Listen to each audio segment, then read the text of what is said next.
Welcome to another episode of the Mike and Matt Show with myself, Matt Weber, and my partner and co-host, Michael Strasser.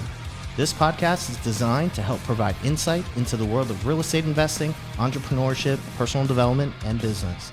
Please subscribe, follow, and like the Mike and Matt Show on all podcast platforms.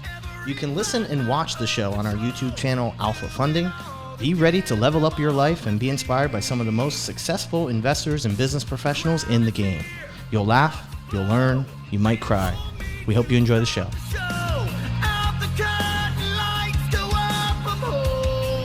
Welcome back to another episode of the Mike and Matt Show. Michael, good day, sir. Hello, Matthew. Wow. You don't like it when I call you Matthew, do you? You can call me whatever you want to call me. Okay, that works for me. Super excited here today. We have a fantastic guest, Sarah. Welcome to studio. Hello. Welcome to the new studio, first guest of the new studio. It's good to be in person. Thanks for having me. We love in person. Sarah flew in from Kansas City to be here, and part of her journey and her trip to New York City, which is probably going to include a lot of the sights and the sounds of New York, but also on that list is going to be the Mike and Matt Show. I want to say thank you for the ego boost that you flew all the way here and sat down for a podcast with us. Hey, thank you. Thanks for the invite. There is so much that we're going to go over today, and I was talking to Devin, my girlfriend, and we were discussing potential guests. Mike and I, we were talking about potential guests for season 3, and we just felt like, what better way to start off the new season than having Sarah Weaver on our show here today? I'm just very excited. So I didn't know much about you until he told me, and then we started going down a deep, deep rabbit hole, and I was like, if this person will make the trip and come all the way out, there is no way they can't be on the podcast. We're all about finding interesting people, and in the sense of like, people want to hear good stories. They want to hear stuff and they want to hear real things, and there is nothing more real than everything I've heard. And I can't wait to ask you some of these questions, because the first part is tell me how all this happened, because it's a lot, right? It is a lot. So I'm going to hit some of the points here. Featured on dozens of podcasts around the globe, including Bigger Pockets, which I'm sure a lot of people are listen to the Bigger podcast all the time. You're an author. You're a coach.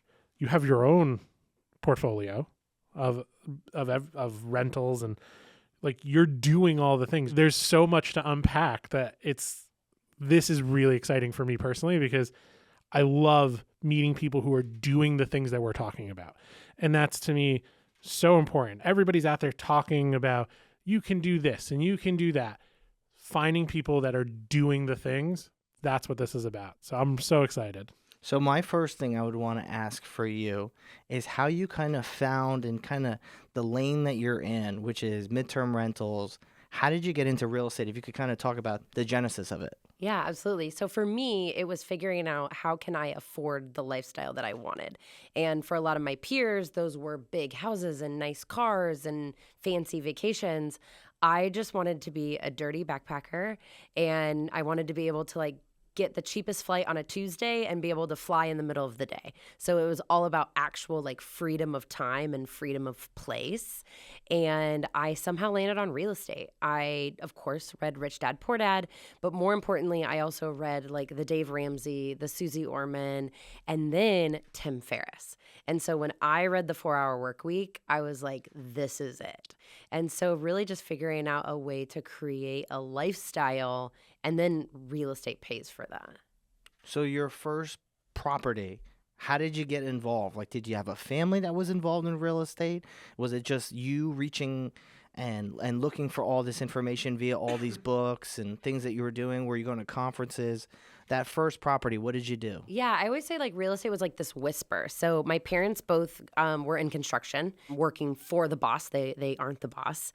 And one thing that my grandfather told me before he passed away was, I want you to work with your head and not your hands.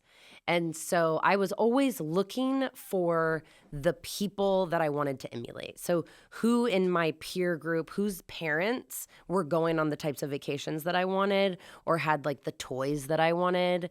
And it wasn't the fancy house and the boat, but it was, they just got back from Ecuador and next month they're going to Italy. And I was like, what are these people doing? I think from a very early age, I was a really big fan of not reinventing the wheel. And so thankfully I had met some people that owned rentals. And it wasn't like this, I met Joe and then my life was changed. It was like I heard it and I was like, yeah, that sounds good. And then of course years go by. And then I read the 4-Hour Workweek, and then again, like years go by. And so by the time I finally landed on buying my first rental, it like made so much sense, but it wasn't like a one life-changing conversation or one moment. It was like a lot of whispers around, I think real estate is probably it. I like that. I love it a lot because I feel like everybody's they're all looking for the moment, right? Like everybody's like, we asked the question, right? And the expected answer is, let me tell you when it all happened. It was a Tuesday. And I think it's actually good to hear that it takes time, right? It took time. You had to discover it. You had to feel it. You had to try it. Maybe it didn't work. Maybe it did in the first, and I think that's encouraging for a lot of people to feel that moment that it's not lightning, it's work. Yeah, and it was a lot of work. So that first property was an owner occupied. So I house hacked a single family and I did rent by the room. And I furnished the common areas, but otherwise I don't consider that a furnished rental. Like it was just a normal long-term rental. I decorated it in a way that would attract, my ideal tenant. And I wasn't a licensed agent, so I can't get in trouble by saying I wanted cute 20-somethings to live there because I was a cute 20-something. And then from there, I bought a one-way ticket to Europe. And while I was in Europe, I was getting Venmo requests or Venmo payments, for rent, which I don't use Venmo now. But at the time, and it was like, I do remember being in Portugal and being like, I've made it. Like I was getting my mortgage paid for. I had instant equity because I bought a really good deal. It was a for sale by owner. I renovated it with my bare hands. So I also had forced appreciation. And then my tenants were paying down my principal. And so all of those things that I read in those books years earlier was actually happening, which is very cool. But what is way cooler was that I was working a 9-to-5 for an American company, but I was doing it in Europe. So I was working 3 p.m. to 10 p.m. and then closing my laptop and partying.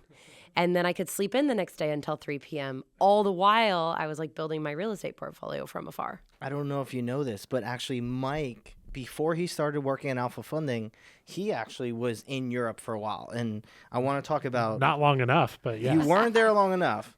But the fact that you love traveling, you're a minimalist, you're a nomad since 18. Mike, I don't know if you know this, she doesn't have an actual address. How do people mail you things? Yeah, it's always, well, actually I've had 2 things mailed to your girlfriend's house just this week.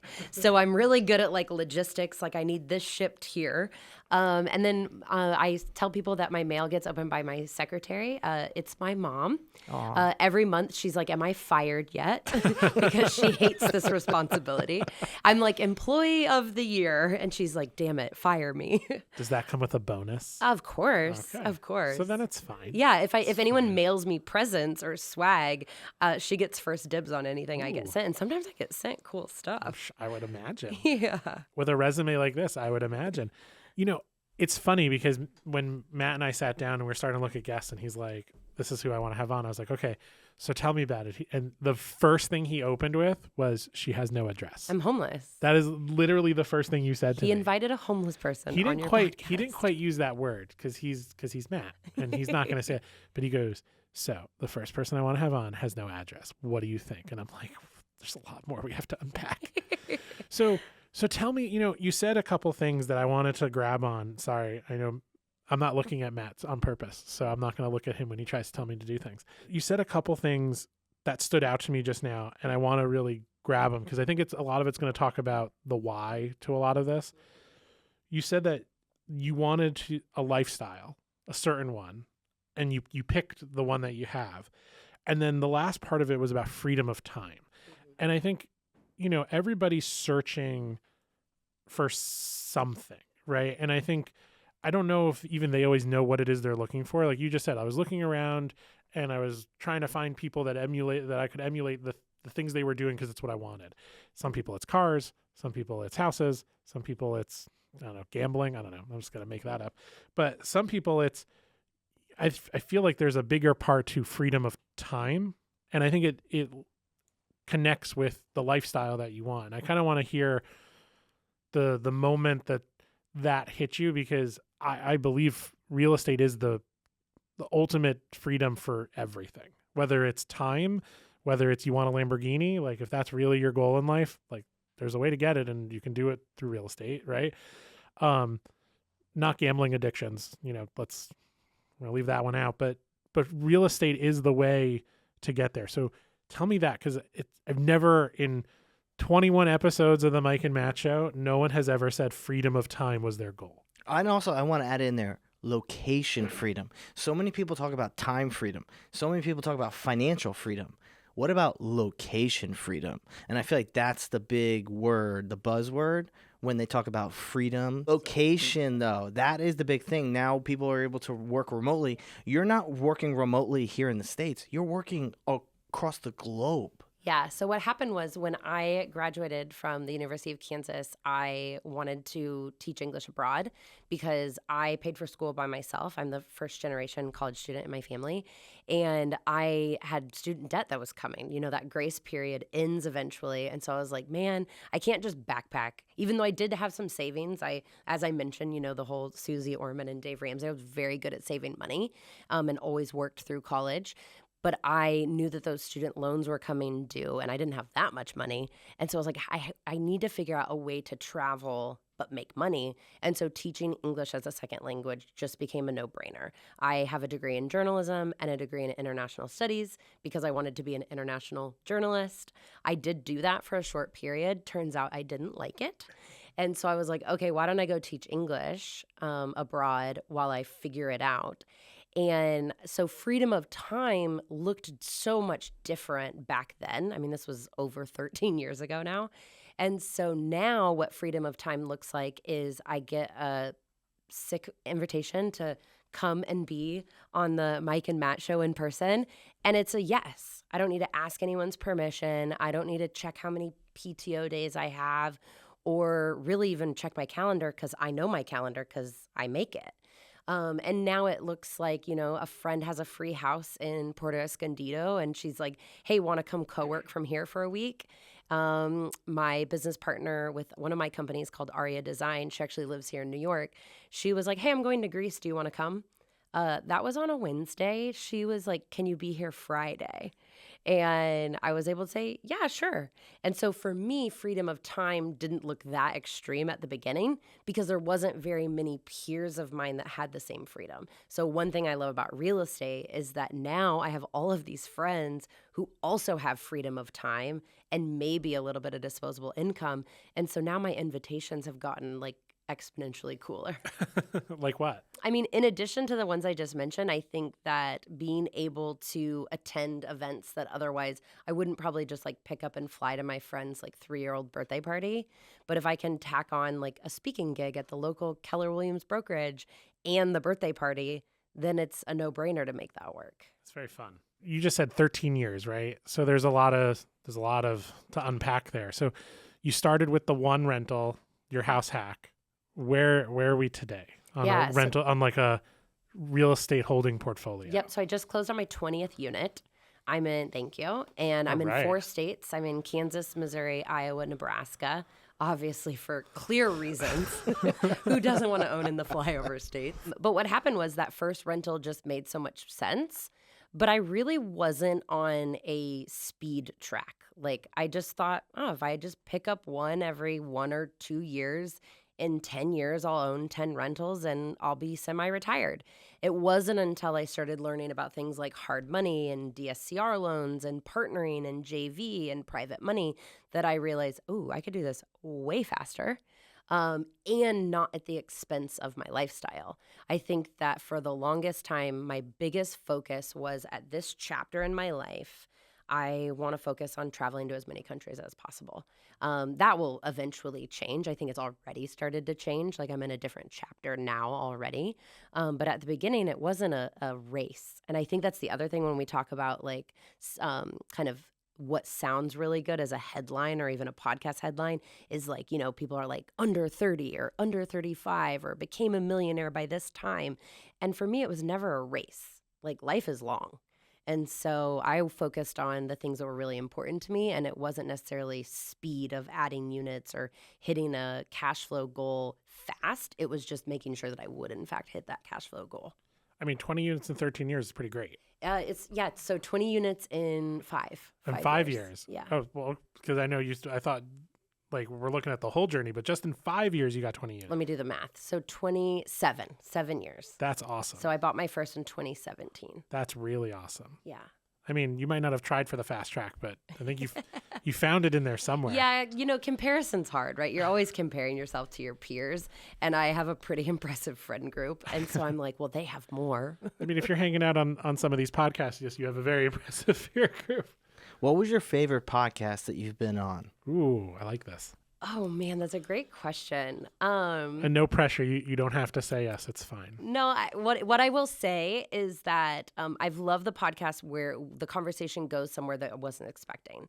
So just recently I was on a podcast. I won't name names, but we started talking about his marriage and like how the partner that he chose had a huge impact on his success, but more importantly, how he viewed success. So similar to what we were talking about earlier, like maybe before he met his wife, it was about like a body fat percentage and the car that he drove. And now he's really focused on leaving a legacy and, helping those less fortunate. And that's all because of his wife. And while she's not directly affecting his real estate business, it has affected the way that he runs his business. We were just talking about that. Yeah, literally the last episode. Yeah, the last episode, I was talking about how 2024 was the year of Devin for me. And that's my wonderful girlfriend. And Mike was also talking about, we were talking about at UPW, one of the exercises was, what are 2 positive things that you've done? Positive commitments that it was 2 positive decisions that you've made that have had great impact on your life. And he said, obviously, his loving wife, Shari. And you're absolutely right. That can completely change the trajectory of your life. I think what it also does is it puts into focus your priorities and your why and, your determination. I told Mike, like for Devin, she's my superpower. And he was basically saying the same thing about Shari, about how like it was hard to put into words the impact. And I think that's because really, like, she's a superpower for you. Well, I mean, your life changes overnight, right? Your decision making, do I buy a Lamborghini or, do I do something for my family? Like your choices change pretty drastically. Could you always do both? Yes. Both of those things, probably not. Well, and some people are going to have a partner she's or he's equally interested in that Lamborghini. Absolutely. And then that is the choice. But it changes the perspective, right? Now Absolutely. You're like, ooh, I'm going to start I have to make decisions not just for myself, but for something bigger. And then that makes you think about other things like, oh, do I just need to make decisions there for everything that's bigger, not just this, that. And that's last episode of the Mike and Matt Show. You can listen to that conversation. But, and I appreciate how things go a different direction. And there was something on our list here that I wanted to talk to you about because I feel like it's so interesting. So you're living this lifestyle, which I find fascinating. I think traveling is great. The world is an amazing place. One of the things that we had here was that during COVID, you were in New Zealand and living in a van. So I have a lot of questions about this, and maybe not real estate related, but just a very interesting one, which is I want to hear about that because COVID for a lot of people was really lonely. And this sounds like it could be that, but it also sounds like it could not be. And I kind of want to hear a little bit about this because let's go a different direction. Like that part of your life, like you have all this opportunity. You have 20 units. You're doing all this stuff. You built this so you could have this lifestyle. Global pandemic closes the world down, right? So now that puts a slight damper on the lifestyle you want to leave, and this is what you did. I'm so curious. Yeah, it definitely to hear a little bit about this. Yeah, COVID definitely was very different for me. So I was living in Bali, and working. Yeah. She's like New Zealand, Bali. All right. Yeah, so I was living in Bali, which is funny because as an experienced digital nomad, it actually like sounds really basic. Like every new digital nomad like moves to Bali. Like every person at the co-working space was like a coach, and you're like, "What do you teach?" "Oh, I teach other coaches." You're like, "Okay, pyramid scheme, cool." And so I worked for a real estate brokerage based out of Seattle at the time, and so I had a job, had a boss. And thankfully, the boss just said, you can live anywhere. So I said, great, I'm moving to Bali. And at the time in Asia, we knew what COVID was. And like the pandemic wasn't what we called a pandemic, but we knew that this thing was happening. And so every day I was aware of what was happening. And the way that my visa worked is you had to go on what's called a visa run every 30 days. You had to leave the country and you could come back same day. So some people would quite literally just fly to Singapore, have lunch, and come back. And so that weekend, I flew to Malaysia to meet up with my girlfriends, as you do, casual girls weekend in Malaysia. And while I was there, President of the United States at the time closed the borders. And I thought, okay, if the United States of America is closing the borders, there's only a matter of time before other countries are going to start doing the same. So wherever I go next, I'm probably going to be stuck. And so I looked at a map and looked at my visa options, and I applied for a tourist visa to New Zealand, Australia, and Singapore. And within 12 hours, I had some visas accepted, and within another 12 hours, I was on a plane. And actually, still to this day, have never seen my suitcase in Bali ever again. At this point, I couldn't even tell you what's in it. And I had a backpack and a sundress and some swimsuits. And I flew to New Zealand. And it was like the fall. Well, I guess it was winter, like kind of going into spring. So it was still pretty chilly. So the first thing I did was go to Kathmandu, which is like the equivalent of the Patagonia store, and bought a bunch of clothes. And then in line of their version of TSA or immigration, I opened Facebook Marketplace and I started chatting with someone that was selling a van. And I bought a van the very next morning. And so circling back to loneliness, of course it was lonely. I mean, I'm a solo backpacker. The world is like turning upside down. But because I have been doing, the digital nomad thing for 3 years at that point, I really was able to kind of circle myself with friends scattered across the country. What are you doing? What do you think? And everyone was like, girl, you won the lottery. Like you got into New Zealand, the borders shut down 4 days later. Okay. And then the country shut down 4 days after that. And I was like, yeah, I hit the jackpot. And then as the year progressed, even like the UK, for example, they went like into lockdown, out of lockdown, back into lockdown. In the US, like no one could agree on what lockdown looked like. And you were locked down, but then you could still go to Target. Like there were all these things that everyone was figuring out. In New Zealand, I was just like living in my own little bubble. And that is actually where I went 110% in on real estate. So I was listening to every podcast. So it's hilarious. I listened to a Bigger Pockets podcast every day. So to full circle to have them later like publish my book. And I've been a guest on every Bigger Pockets podcast. They have about 5 different subsets of the podcast. And it's really full circle because that year in New Zealand, I audited my life and I audited my friend group. And I really cut out things that were no longer serving like what I saw as my vision for my life. And I just fully committed to real estate investing. So were you doing any deals while you were in the van life? I was writing offers and they were not getting accepted. And so it's funny, I joke that year was Instagram versus reality because my Instagram looked amazing. And it really was as good as it looks. That part wasn't Instagram reality. The reality was I was writing all these offers on deals and they weren't getting accepted. And so I would like sit in my van and cry over like yet another deal that I think I wrote. Oh gosh, I wrote 17 offers. I went under contract 4 times and had to terminate all 4 because they weren't actually deals. And every time just hurt so bad. And so, yes, I was writing offers like sight unseen from afar and in cities I'd never been to. I was writing offers. That was actually the error in my ways is that I was writing offers in about 9 different markets. Mm-hmm.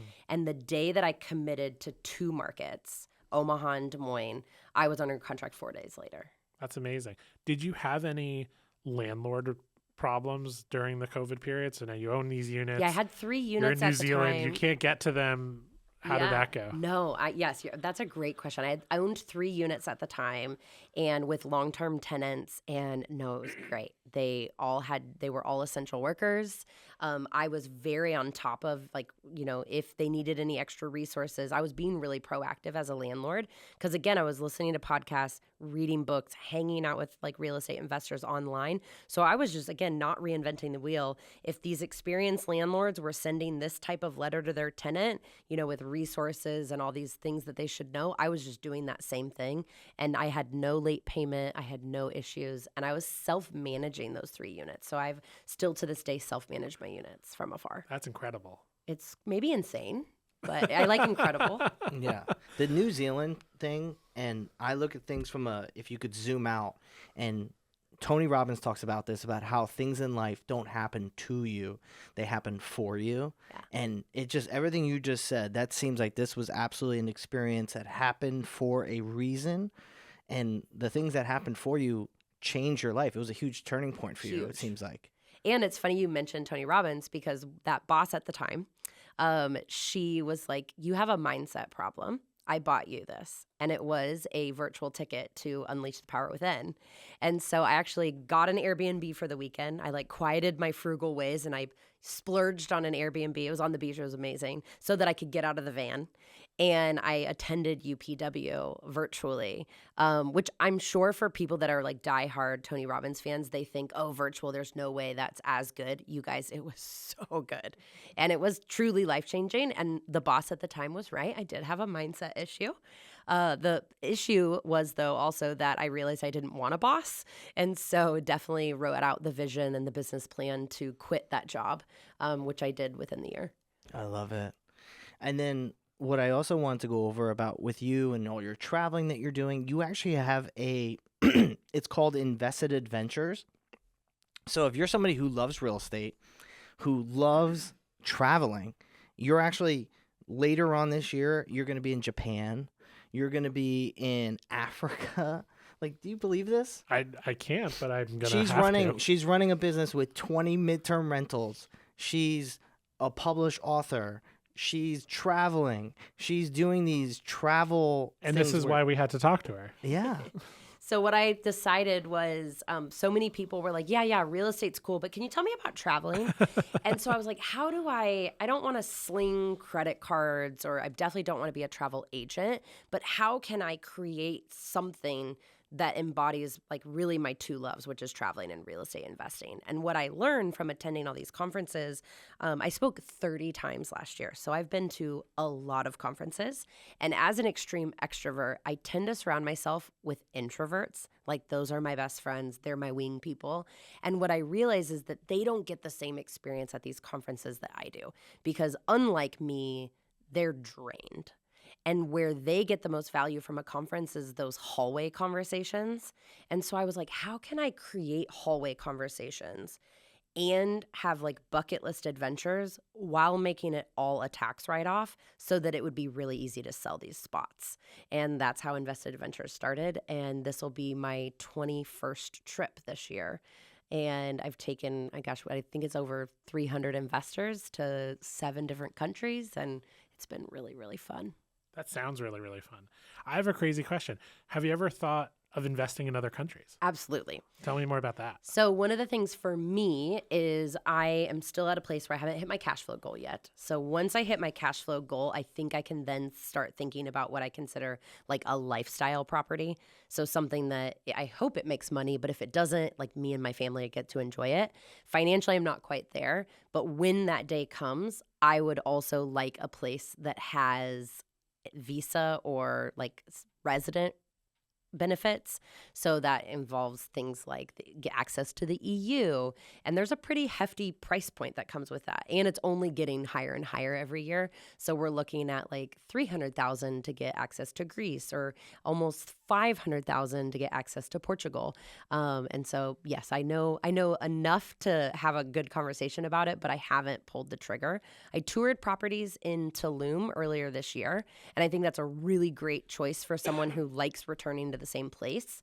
but I'm not quite there yet since I'm unmarried without kids. I still have a ton of countries that I want to go visit. So it doesn't make sense for me to invest somewhere where I'm going to go again and again, but it does make sense for me to invest somewhere that gives me access to the EU. That's incredible because I just think of like, okay, so I have 20 units in the States. I have 10 units in, I don't know, I'm going to make up places. I'm sorry. I have 10 units in Mexico. I have 12 units in Portugal. Like, that's a story, right? Yeah, I mean, I would love an apartment in Paris. I'd love an apartment in Mexico City. I love Antigua, Guatemala. That's like another home away from home. And so I would love to have places there, but I'm definitely being disciplined and I want to hit my cash flow goal first. That's really incredible. I want to go back to, you were talking about the reason that you watch and you were a part of the UPW event was you said you had a mindset problem. And for you to do all the things that you're doing, you obviously don't have a mindset problem. But what I want to know is if you would be vulnerable with our audience about what was it, that self-limiting belief that you had prior to that you had to kind of turn on a little bit so you could then flip it and do the things that you're doing now?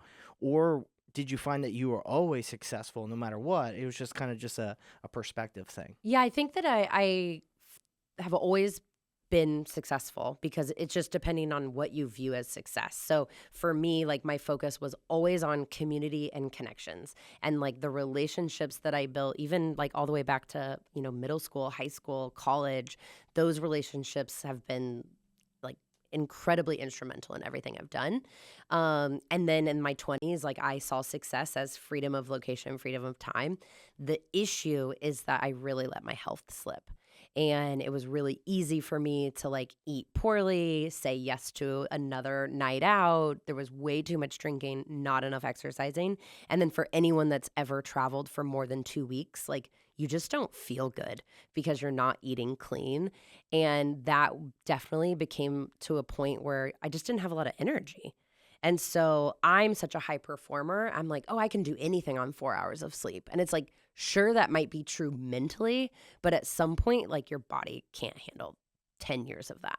And so a lot of that was, okay, what do I want the next 10 years to look like?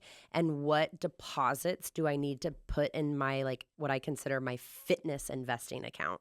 And because I was doing a lot of investing in education, a lot of investing in relationships and friendships, and a lot of investing in actual real estate, but I was doing absolutely no investing into my physical health. Okay.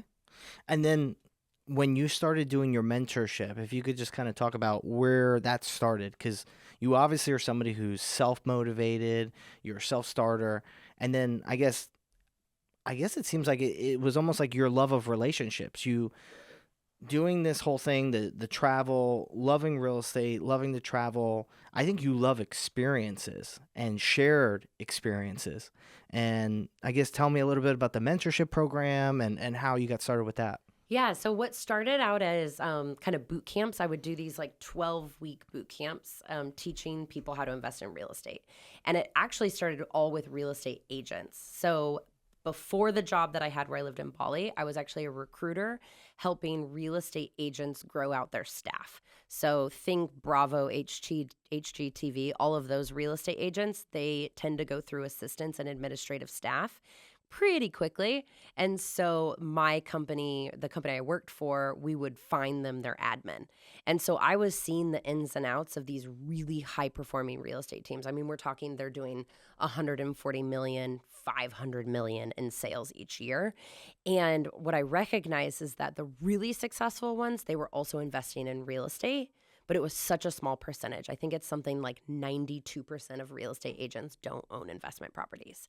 And so I was just on a mission to change that. And because I already had access to a lot of these brokerages, I just started talking about how I was buying these, a dumpy duplex in Iowa, and you should too. And so that was how it started, is I taught specifically real estate agents how to invest in real estate. And then I realized, okay, that's good and all, but you kind of run out of successful, wealthy, consistent real estate agents. And that's when I started switching into like high income earners of any industry. And I loved it. And the best part, not only do I love people and love connection, but I get really good results because while I'm incredibly kind and I love people, I'm also very direct, and I believe in radical accountability. And so I will like come to your house and knock on your door if you don't do what you say you're going to do. And it's all coming from love. It's not coming from shame. It's not coming from blame. It's coming from a place because like I know that everyone has greatness inside of them. They just don't often give it permission. And so that's really the goal of my mentorship program, is for me to give you permission to be great. You know, it's funny, of anybody who would say, I'm going to come to your door and hold you accountable, I actually believe that you would. Yeah. Like, if you can go to all these places, she's going to come to your house and she's going to knock on your door and she's going to say, what happened? You said you were going to do this. More importantly, you said it was important to you. And here's why I think it's important to you. You already have the tools, like you already know to use this type of financing, and here's your buy box, and here's this. I think why a lot of real estate investors don't have the portfolio that they need and want, it's not because of an instruction or lack of education. It's always something up here. It's always a mindset issue. What do you think, though, to go a little bit deeper, what within the mindset is that self-limiting belief for a lot of these people? For a lot of people, it's fear. Fear of doing it wrong, fear of buying a bad deal. If they're the provider for their family, it's, dishonoring their family or putting their family in a bad space. If they're maybe not the high income earner or the main income earner of their household, then they feel a different type of pressure to not mess up. And so, but it all goes back to fear. Absolutely. I think so too. I mean, I'm just going to go back to, this is the unescapable mentorship. Everybody should sign up because there's no way to not do it. And we have a lot of fun. Like, that's the other really cool thing is, like, because of how much I traveled, especially last year, I saw over like 70% of my mentees in person. Like one of them, we were going to meet up for dinner and I needed to go to Target. And she was like, oh yeah, my son would love to come. So like me, her, and her 7-year-old, we were just walking the aisles of Target, picking out Legos. I had to pick out some toiletries. So I think that what I really like, and I think anyone that knows me well, is I also just want to do life together. Like, I want to get away from, a stuffy conference room or a hotel lobby, and I just want to do life together. And that does include like a sick safari or hiking Patagonia in Chile. Like, let's hang out on a boat in Greece together. Those experiences are incredible. The fact that you're going to be in Japan, if you're going to be in Africa, if anyone has the ability, I think they should definitely do it. Mike, are we going to Africa? Are we going to Japan? I'm all about the yacht in Greece. Yacht in Greece? Yeah, I'm feeling Can you good make that about happen? Yeah, Yeah. let's I'm good with that. Me too. And what I think is really cool is it's all a tax write-off. And for us, like, we're sitting here like, yeah, of course. But for a lot of your audience, like, they're like, wait, what? Yeah, you guys, if you own a rental property, you don't even have to have it under an LLC. Like, things like hiking Kilimanjaro is a tax write-off. Like, this is a business trip because we can't help ourselves. We're going to have fun tonight at dinner, and 80% of the conversation will be about real estate. Yeah, I mean, why do rich people have conferences in Davos and Doha? And because it's a great way to, spend a lot of money and have it write it off on your taxes, right? Exactly. So it's a good time. Now, I hear you're a guru when it comes to credit cards. Oh, gosh. And knowing how to get the best points, the rewards, maximizing, stretching your dollar in an environment where it's very hard to get a lot for your dollar nowadays. Tell me more about how you are this guru of credit cards for points and rewards. Yeah, I think unlike a lot of my clients, I was broke at the beginning. Like, my first job out of college, I made $37,000, and the most I ever made from a job was $57,000. Like, that was my highest salary. Now, like, I would like that to be my average monthly revenue from my businesses, just one business. And so I think where credit card hacking came from was from necessity. Like, I had no money, but I had a really huge appetite for travel. And so, yeah, really big on sign-up bonuses and figuring out how to continue to open multiple credit cards. So if I'm a regular person, Yep. I go on maybe 2 or 3 trips a year. Yep. And I would like to stretch my dollar as much as possible. How should I go about doing it? Where do you want to take her? Where do you want to take Devin? That's the question that you're asking. I know what's going on. No, I've known him for too long. Where are you going? Well, that's one thing. Where are Is you going? actually, where are we going? And I'm He's not curious gonna about answer the how question. to maximize. Well, first off, I want to go to Italy. Okay, that's where he wants to go. I See, wanna go- I'll pull it out of him. I also want to go to a beautiful resort in a very sunny, somewhere that's on a beach somewhere. Okay, he's got 2 trips so far in his head. Okay. Yeah. Maybe, I don't know. I don't know what the third one Okay, would be. we'll take Maybe 2. There was Africa? I know him so well. Yeah. There was definitely something there was a real question in there. Okay. Which I I know was you- literally just trying to create a I profile of know some what random you were, person. Yes, I know and what you try were and figure out- trying to do. Okay. But It's okay. okay. All Since- right. since we're pulling So the I curtain back. hesitate to say credit card names because selfishly I hope that you guys reach out to me and I'll send you my links because one, you actually do get more sign up miles if you use my links. I'm not just sending you like all of you that own like have a Chase credit card. There's always like that referral link. Well, I'm like a credit card affiliate. You know, I've been like approved as like a credit card affiliate. So I can even get you, if the sign up bonus is 100,000 miles, I might be able to get you like 150,000 miles. So it's an extra like round trip flight. So please use my links. But I think what you start with is whatever credit card makes the most sense at the time. So when I first started, like the needing to spend $8,000 in the first 3 months, guys, I was not spending $8,000 in 3 months. Like that's how broke I was. I was living in Brazil, and my monthly budget was $1,300, and so I wasn't spending $8,000. Whereas now, I mean, I'm renovating a house right now. I think I spent $8,000 like on Saturday, and so whatever your needs are at the time is going to dictate what credit card is best for you. But for me, and I hope it's clear to everybody, like I don't have over 1 million miles because I travel so much. I have over 1 million points because of credit card sign up. So it's all about the sign up. So never sign up for a credit card that doesn't have the max bonus at that time. So wait for like the windows of the sign up bonus. So when I say like 100 or 150,000 sign up bonus, only sign up for credit cards when they're that. Don't sign up for something that's like 60,000. It's not worth it. Okay. That's Wait good for the thing. good sign up Good bonus. to know. Well, Devin's going to be listening. She's going to know you're planning a trip. I mean, I love that we're dropping Devin's name a lot. I was talking about our audience and if they're going to try and maximize with their travel, how would they do it? He's talking about the audience. Yeah. It's okay. So here we go. So we have all of this so far now, and we're not done. There's more. There's still more here. Yeah, we've only talked about You- really 2 of my 3 companies. You're doing real estate. You have units. You're traveling. You're doing mentorships. You're taking people around the world. You've been on podcasts, and you wrote a book. How did you find all this time? I don't sleep. You know, but like we're talking freedom of time, and with all of this, you also wrote a book. Yeah, I think that I love this stuff. Like this doesn't exhaust me. It like elevates my day and fills up my cup. And so when we talk about the book, oh my gosh, you guys, for those of you that are watching on video, like this is me writing a book. Oh yeah, that was so good. Like I'm like, oh man. And like I was like laughing at my own horrible jokes. Like the chapter on finance, like how did I make that funny? It's not funny, but I thought it was funny. And so for me, like writing Sounds like me every day. yeah, by the way. like It's writing okay. the book was so good. I do have a journalism degree. I love words and I love writing. I also wrote it mostly on planes.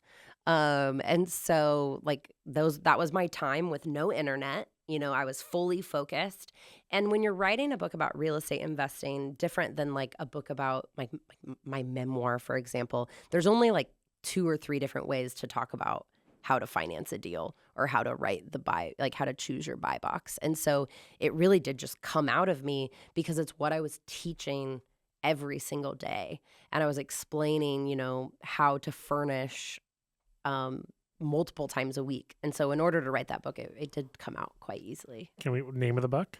30-Day Stay. Love it. And it really is your guide to figuring out how to have furnished rentals that don't run you. So unlike a 2-night, 3-night stay, my guests stay for 30 days or more. On average, my average for last year was 87 nights. So I joke that about 75 of those nights are silent. So that allows me to do things like plan our trip to Greece and then actually go on the trip to Greece without being bothered by self-managing 20 units. I feel like we've covered a lot, but I still feel like there's more, and it's not. No, I there don't even is know it more. all. The other company that you have, I don't have the name of it here, but if you could tell our audience, you have a design business. We at Aria Design Services, we furnish Airbnbs for investors. And so if you wanted to launch your next furnished rental in Salt Lake City, but you're not going to fly out there and schlep furniture together, my team will fly there and do it for you. So it's fully custom design, based as an investor. So we really are investors before interior designers. So we're looking at your competition in the area. We're choosing design based on exactly who your avatar is.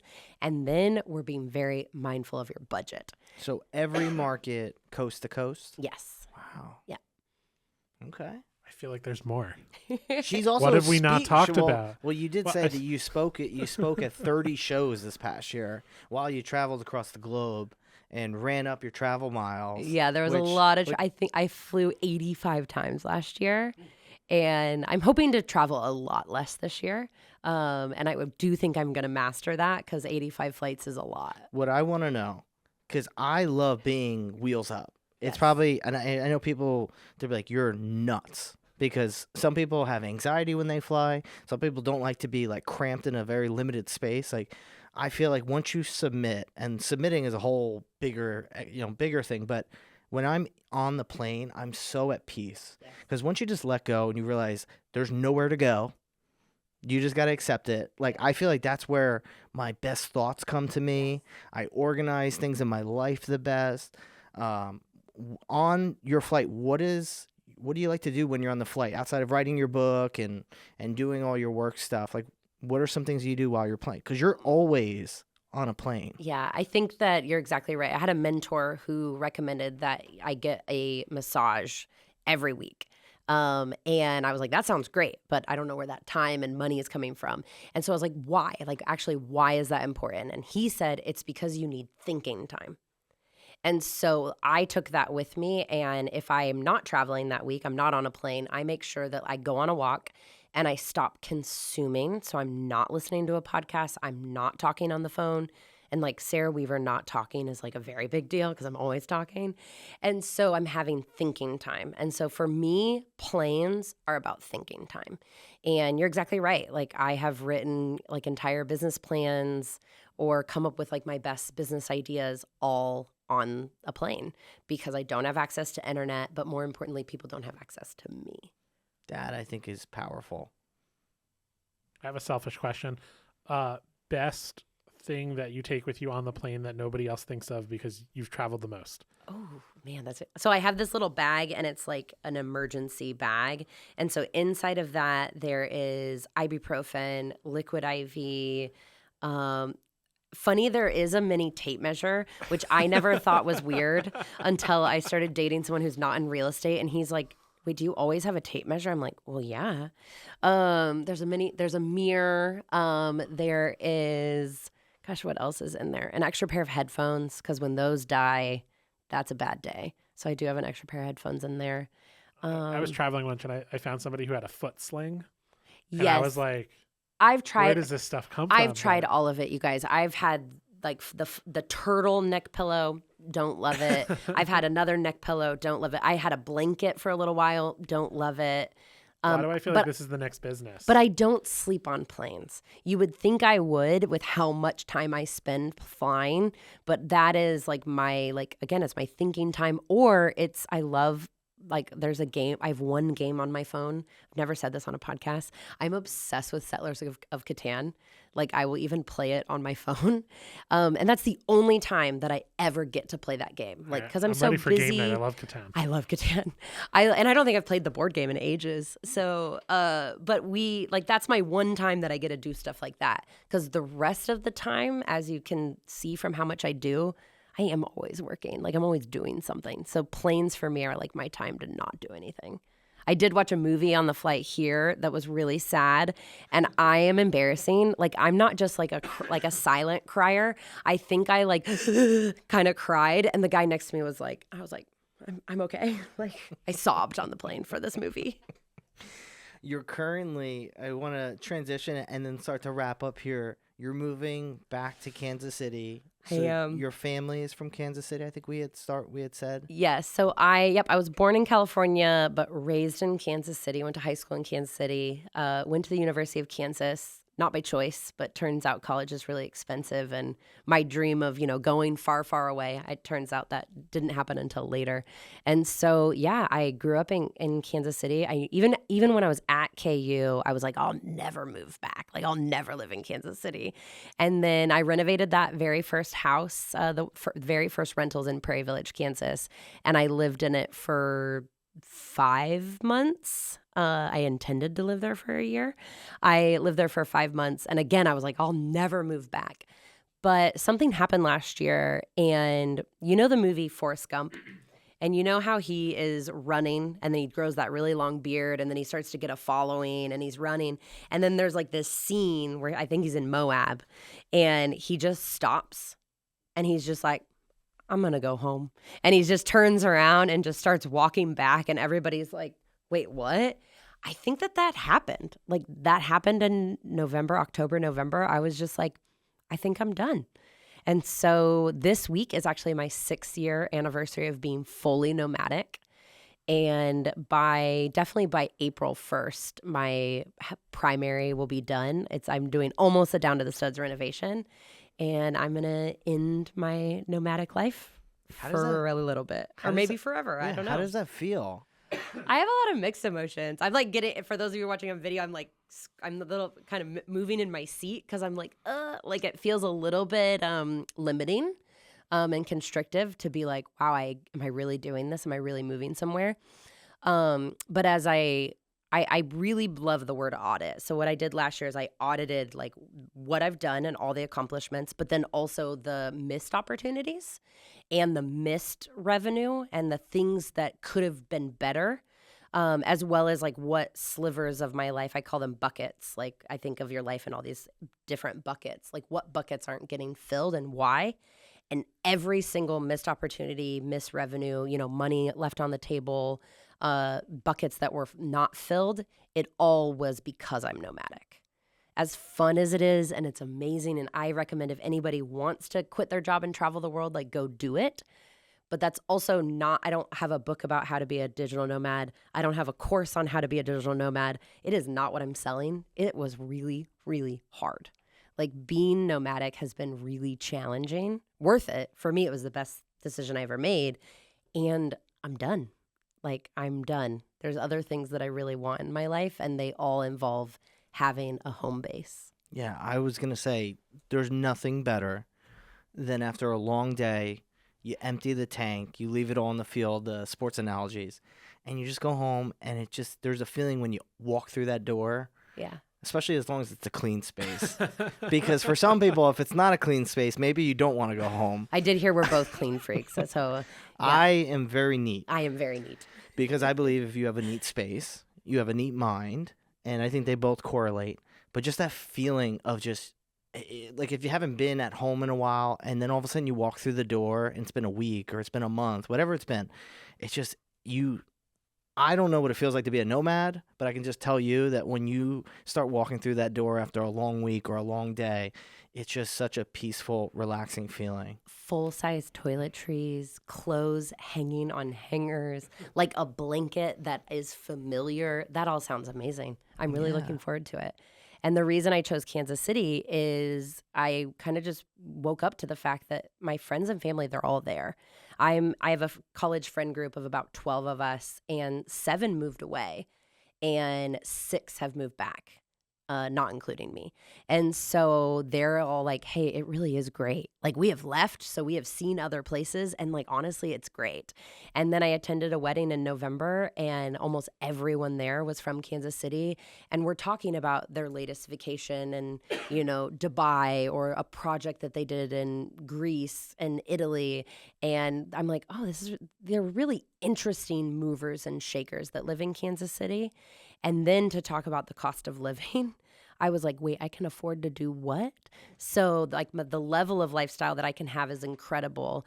I, for the longest time, thought that if I wanted to have, a personal trainer, someone to help me meal prep, to go on the vacations that I wanted to afford, I would either have to go back to working 80 hours a week, or I was going to have to live abroad and like, basically geo hack and live somewhere cheaper.